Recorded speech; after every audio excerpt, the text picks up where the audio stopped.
I'm live. Woot woot. Hi, I'm Rochelle. I have a blog called Feeding a Crowd, and in French, feeding a crowd dash no, feeding a crowd slash a blog. Because I will be having lives also in French starting Wednesday, and I'm going to be having a big new announcement for the French version on Wednesday. So here I am. It's still winter here, which I love. I'm never going to complain about that. And oh, I forgot to tell you. So I am on Facebook, Instagram, and Pinterest. Lots of recipes there, more content. Every week I'm adding content. I'm working hard on kitchen hacks, and they're getting a lot of traction. So, really happy that I'm getting a lot of traction. And there you are. So, try to follow me, try to find me, try to, encourage me in this. It's hard to break through in today when so many people are doing it. So, welcome to my kitchen. I love being in a kitchen. Happy, happy place. Last week, I said that I would be talking about stainless steel pans. And I was a little bit, I didn't know that I just assumed everyone had stainless steel pans. Yes, you can buy stainless steel pans that are so expensive, but you don't have to. What we shouldn't be cooking in is non-stick. What we shouldn't be using are cheap pans that, when heated, leave their undesirable properties, chemical properties in our foods. Anything that you heat up usually will give out some of their, the chemical substances into the food. So try not to use non-stick. If you have non-stick, never go above medium in heat. Okay, just don't. I mean, you know. So anyway, so when I got married some 37 years ago from Amway, my mom was selling Amway. I got these pans here behind me. Okay, so okay, so these pans, I still have them. Are they well worn? Are they used? Yes. So stainless steel pans, people. Okay, use them. I have a large family. These pans were like so used. I mean, you know, so they're 18-8 stainless steel. So this is good quality stainless steel. It's not a mega brand. It's nothing fancy. These are just good, honest to goodness stainless steel pans. Why stainless steel? Because when heated, stainless steel does not um, leach out into the food like aluminum does. We should not be cooking in aluminum. It is enough that when we go to restaurants, their food is cooked in aluminum, okay? So let's stay away from aluminum and non-stick. Use them when you have to. Like, yes, I might have a big aluminum, pot for when I cook corn, but I do that a few times a year. So that's not the same thing. You can have them if you don't use them often. But products that leach out into our foods are a no-no. So nonstick, no. A good quality aluminum pan will last you a lifetime. So when someone starts a new life together, gets married, get them a good few pans. You don't need all of them. I use all of mine. I don't have many though. Notice I have actually there's 4 different size pots and 2 skillets. It's a bit small, and a smaller one that will cook about 2 eggs, which I used this morning.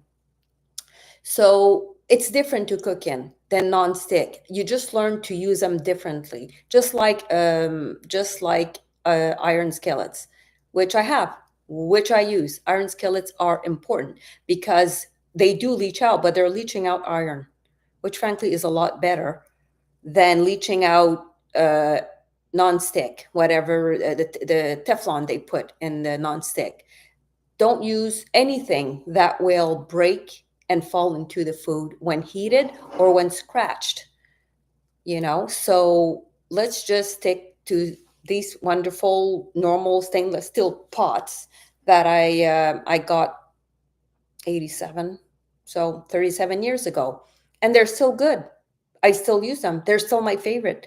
I mean, so to get good pots at a good price, good quality pots, I'd stay away from the big super centers. I don't want to name them, because even though they have great cells and it looks like they're not expensive, the bottom is probably not a good conducive heat conduction bottom. You want a nice thick bottom to your stainless steel pans. That's why we like Creuset or any of those Dutch ovens. Okay, they're thick and they conduct aluminum well. Um, so stainless steel, you need a good, and also make sure that they're good for induction. I think induction ovens and stoves will get more popular. So if you're getting new pots at any time, make sure that they're good for induction so you don't have to change your whole set if ever you get an induction oven. Induction does save a lot of money. It's different to use. It's not as, it's just different way of using. It's like gas stoves compared to just, electric. So if you're getting stainless steel pots, just get good quality. Where I find that you get really good bargains is at Winners or HomeSense/HomeSense, and big stores, like I don't know, like stores that have already good quality but also have really good sales like a few times a year, and you pick them up for 70% less. Here in Canada, I was going to say the Bay. You can go there and find really good quality for a lot less. So that's a good place to get them. But Winners and HomeSense are great. And of course, Costco will have really good brands, um, at good prices. Even better if you wait at Costco, when you see that little flower, a little star on the right corner, it means it's the end of their stock, and that's when they're getting rid of it.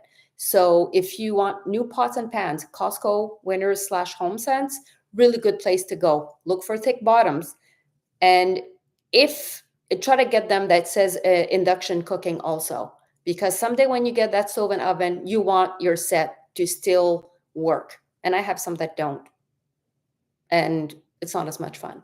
So that's my thing on stainless steel. 37 years old, people, the one behind me. This one. Yeah, I'm so mixed up because you don't understand, my camera is flipped, okay? Yeah, so it's like a yoga for the brain here. Don't feel too bad. I mean, don't laugh at me. Actually, you can laugh at me. Hi, Evelyn. Welcome back. I was talking about stainless steel pots. Who has stainless steel pots here?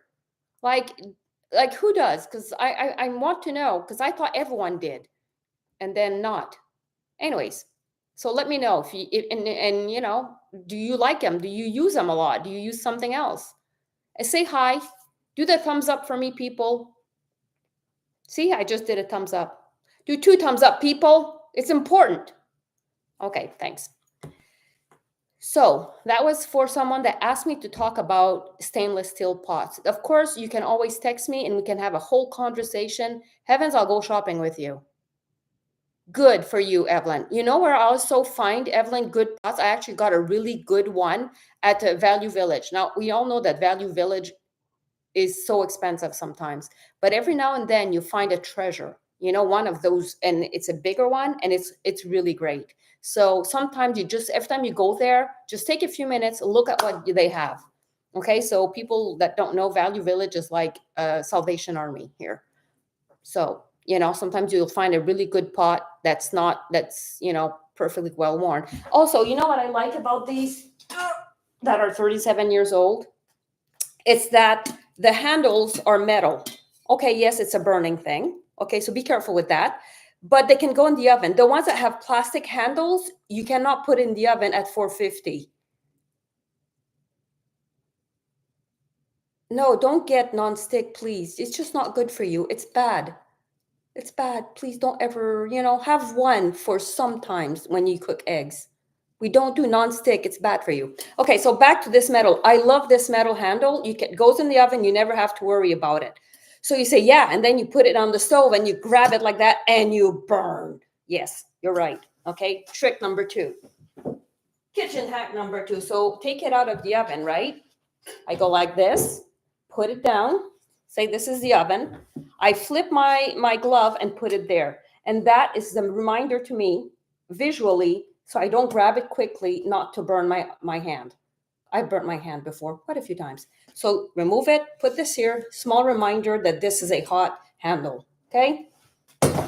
That's how you do it, not to burn your hand too often. So there. So I wanted to talk. I said last week I was going to talk about food trends and what happens in the world and in our lives. And this is what happens. So when I got pregnant with my firstborn, it was in the 1989-90.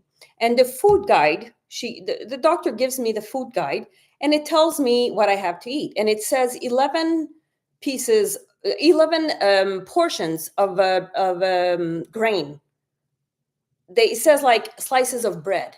Who eats 11 slices of bread in a day? I thought I was funny at the time. Of course I didn't eat. I ate like, once or two. And before that, it had more, it like different. So I went back to the 1929s when the Canadian Food Guide existed, okay? So and I was researching how we're always influenced by these people that we think know everything because they should, because they're the government and we're supposed to trust them. And actually, they try to do the best job, except they're fallible. I don't know if I'm saying that right. And they were very much influenced by the wheat board because it was called the Canadian Wheat Board. And it's a very long story. And because they were linked to Canada, because this board was like partly governmental, they wanted to sell more grain, so they pushed the grain onto the humans, that and milk and butter. They said you have to have bread with butter, like written big. I have the link. I have the link in my description for you guys to go look at. This crazy. The first food rules, they call the Canada food rules. That was how it was. In 1919 or 29 or and then it's been changing all these years. My point is that whenever we see something that make no sense, look where the research comes from. Look who's influencing this new trend, this new thing we're doing. Are we doing it without thinking? Are we doing it because we like it? That's not the same. But are we feeling forced to do it because everyone's doing it, or the government says so, or the doctors say so, even worse? So we need to think critically. And the Canada Food Guide to me was a good one. So today, the Canada Food Guide today is the one they changed, I think, 2 years ago. It has a lot of pulses, which are legumes, which are like kidney beans and pois chiche and all that. There's a lot more of that, right? Because they are good for us. Truth be told, we agree they're good for us. If you're going to have some kind of something else, you might as well have more pulses in your life. It does help with your health, all in all. But remember now that Canada is becoming one of the biggest growing growers of pulses of all kinds. So of course now the government is adding that to our diets. Thankfully, this is good. Thankfully, Canada isn't growing sugar because they're probably pushing that.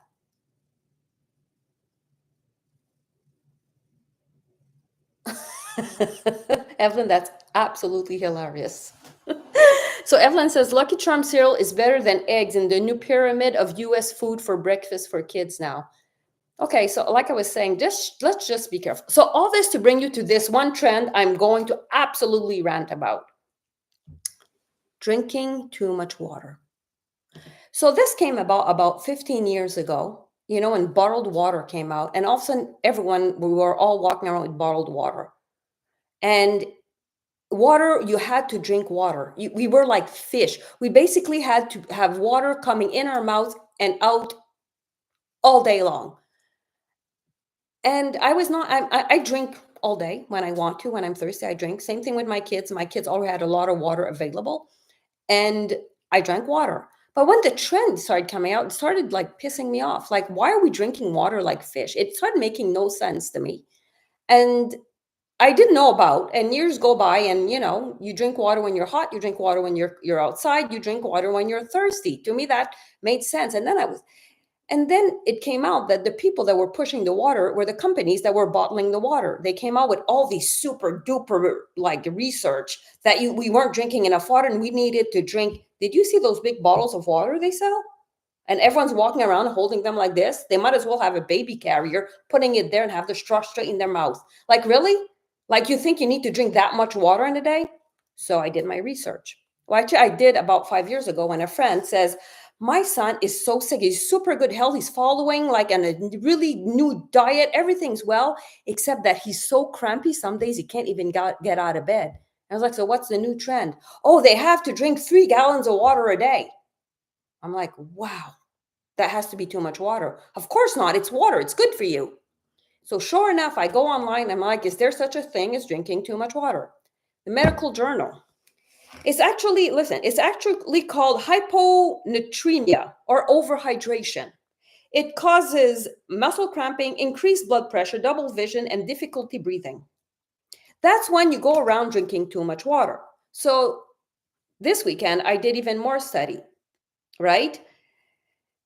And drinking water, we need about to drink 4 to 6 cups of water. That's natural. Remember that there's also liquid in soups, coffee, tea, and a lot of also liquid in the fruit and vegetables we eat. Okay? Drink when you're thirsty. And do drink when you're thirsty. Do not say I'll drink later, guys. Okay? Above 10 cups of water is not good for you. It affects your kidneys. Basically, drinking too much water flushes out your system of all the nutrients. It flushes out the minerals in your body. We all know how important minerals are. So if you drink too much water, you're basically flushing out the iron in your body. It's not good. It's just like, so it affects the kidneys, the electrolyte, and it causes an electrolyte imbalance, a loss of sodium and potassium.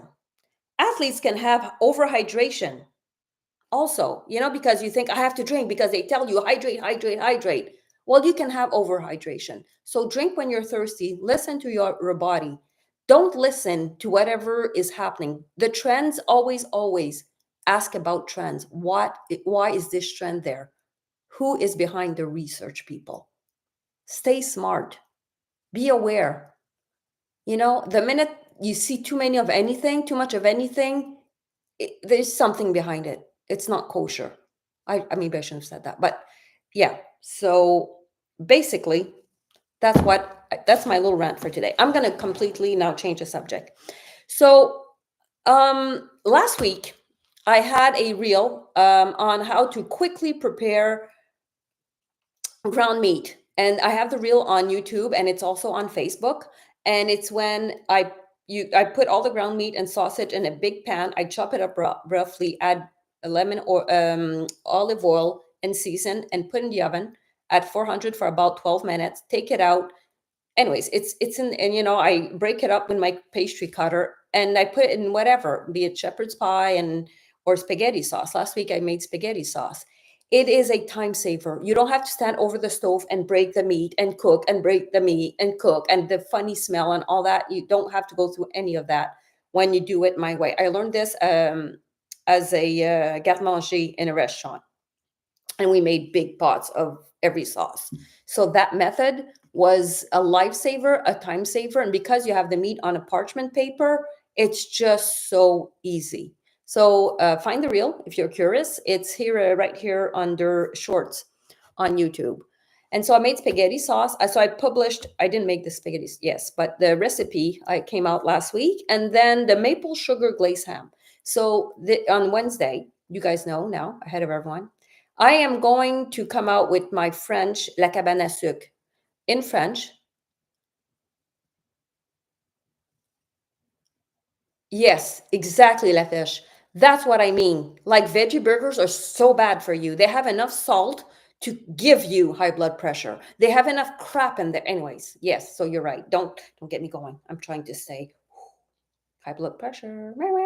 So yes, on Wednesday I'm going to have my first live in French, and I'm going to come out with I think I put it in here. Yeah, see, there's a link there, so you guys are the first one to see my page on La Cabane à Sucre in French.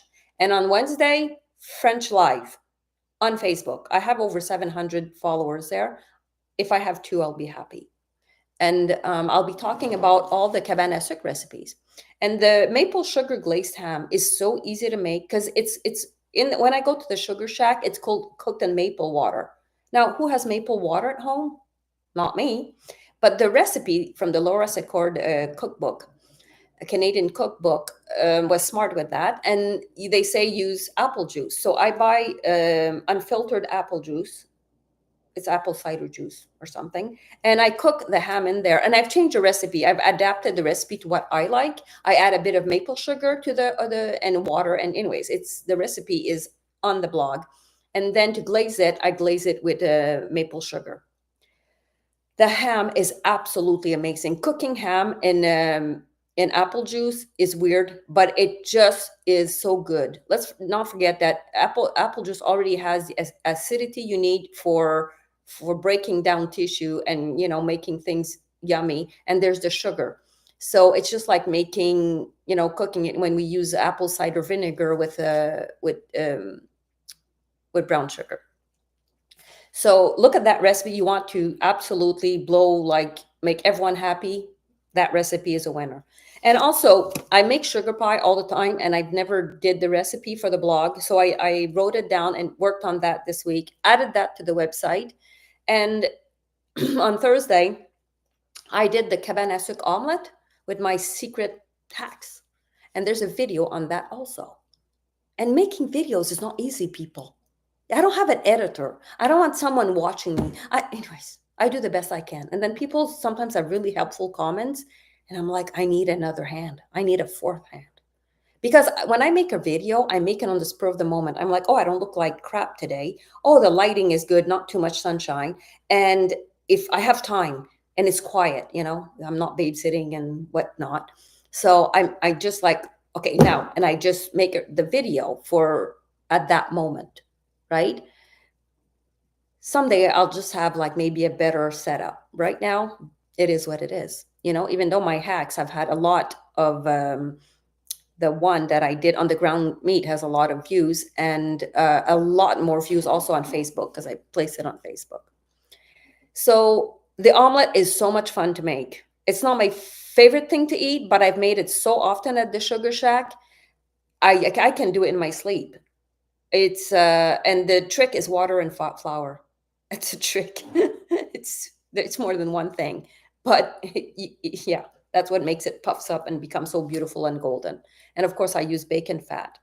So those are the recipes that came out this week. The recipes for next week, I did the recipe already, but I haven't posted. But basically, at the Sugar Shack, you eat boiled potatoes. I'm not a boiled potato kind of girl. Actually, I'm boiled nothing. Anything boiled to me is no. So I created this bacon fat, roasted potatoes. Takes only a few minutes because I always have bacon fat in the fridge. So once the potatoes are boiled, you just put that bacon fat in a pan. You wait till it's searing hot, dump in the potatoes, salt, pepper, smoked paprika. Let the potatoes really sit in the fat and get crispy.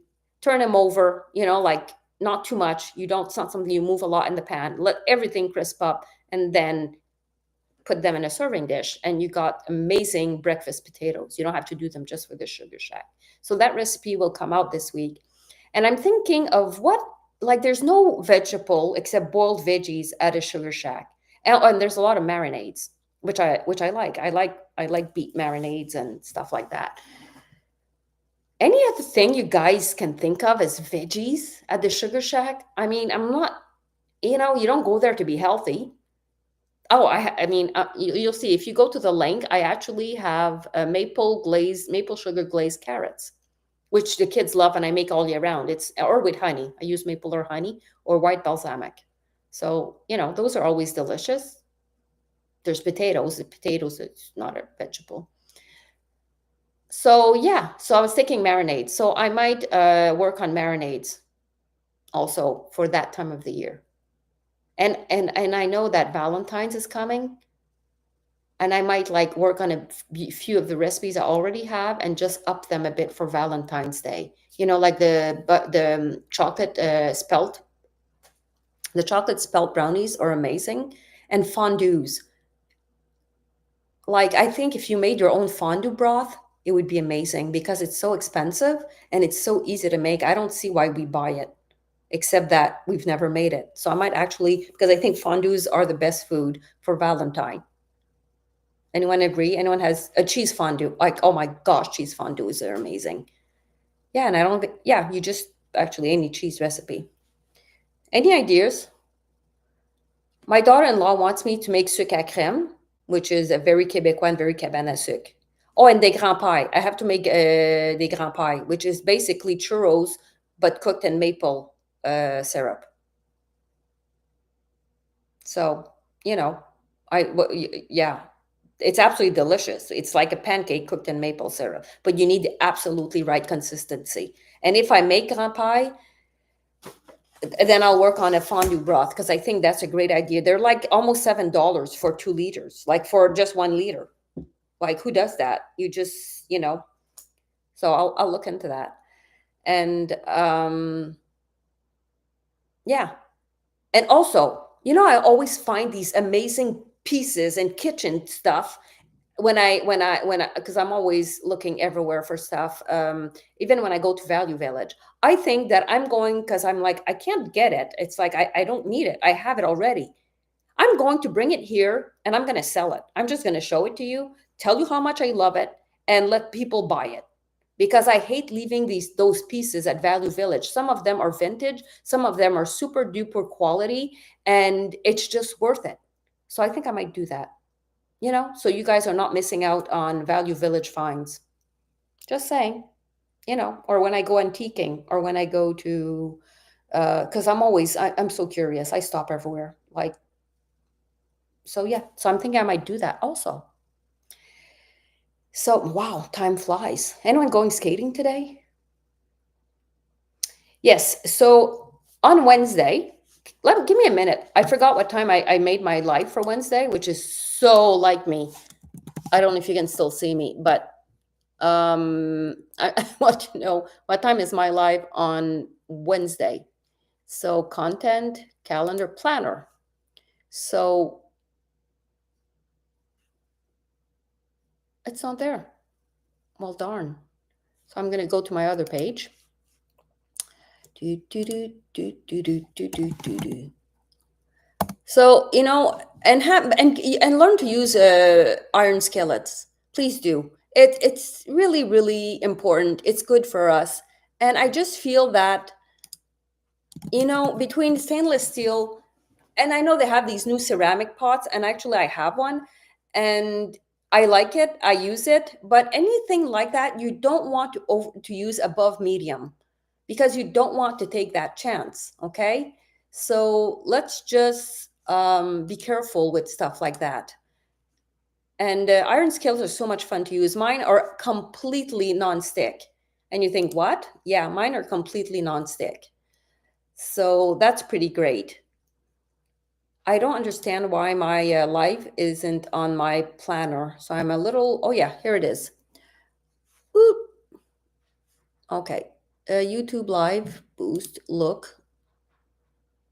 What did I do? What did I do? So that is not going to work. I don't think oh my gosh. I need to get my stuff together. Let's do this one.